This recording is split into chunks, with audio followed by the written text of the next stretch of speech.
Hey everyone, it's Jed Joling with eXp Realty here in Southern Oregon, and today is Tuesday, February 24th, and I've got a Southern Oregon market update for you to let you know what's going on here in Jackson and Josephine counties here in Southern Oregon. So between both of these counties right now, we have 879 actively listed single-family residences on the market.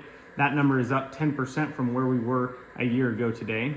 This past week, we had 95 new listings hit the market, 92 went pending, 60 closed, and 22 went off the market due to expired or canceled listing contracts.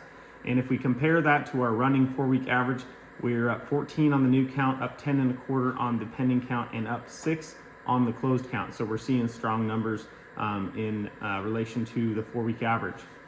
If we compare the same week last year to this week this year we were up 21% on the new count, up 23% on the pending count, and up 20% on the close count. So once again, seeing stronger numbers than this same week last year.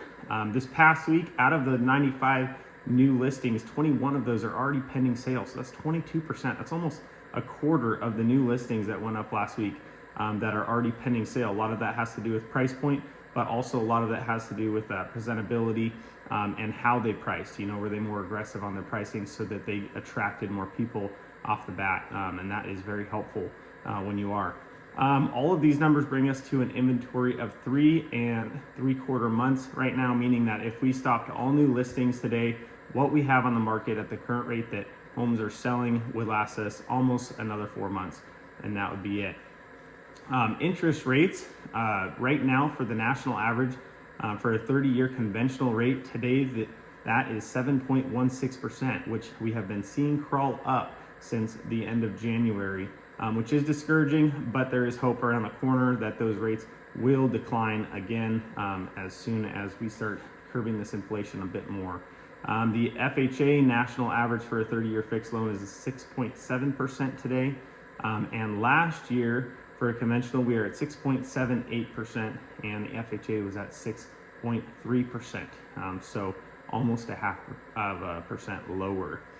So yeah, strong numbers this last week. We also had great weather for Friday, Saturday, and Sunday, and that probably helped contribute to those getting out and looking at some homes. I know it just seems like it gets busier when the weather gets nicer. People are more apt to want to go look at properties, especially rural properties, because when it's raining, it's not the most fun to be walking around trying to look at something and take it in.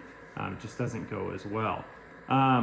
But this is the most new listings we've seen in a single week since mid-October. So definitely more and more people getting their homes on the market. And if you're thinking of selling, obviously springtime and summer proves to be the best time of the year to do so. The flowers are blooming. The weather's usually nicer to look at homes. Granted, we do still get some rain here in the springtime, of course. But April, in looking at the numbers, April is the time where things really start to pick up. So the first week of April last year, we saw our pending counts go up dramatically from where they had been the previous month. So if you're looking to sell this year, now's the time to start thinking about getting ready for that. Getting the house fixed up, getting projects done, and making the home ready for photos and ready to sell. So if you're in need and you want help with some advice on what you need to do to get that ready, feel free to reach out. I'm more than happy to help. I'll come walk around your property with you, point things out that buyers are going to see and that are going to help definitely get the place more presentable for going on the market. So feel free to reach out. My phone number is 541-761-7770. I hope you all have a great rest of the week, and we'll talk to you again next week. Thank you for watching.